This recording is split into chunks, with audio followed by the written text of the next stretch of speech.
আসসালামু আলাইকুম।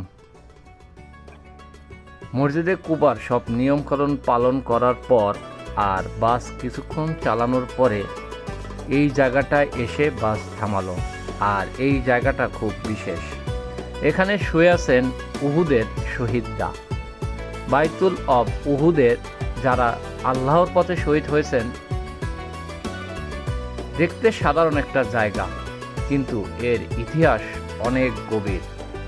এখানে আসলে মনটা একটু অন্যরকম হয়ে যায়, নিজ থেকেই দোয়া করতে ইচ্ছা করে, আল্লাহ এই শহীদদের উঁচু মর্যাদা দান করুন আর আমাদেরকেও সঠিক পথে রাখুন, আমিন।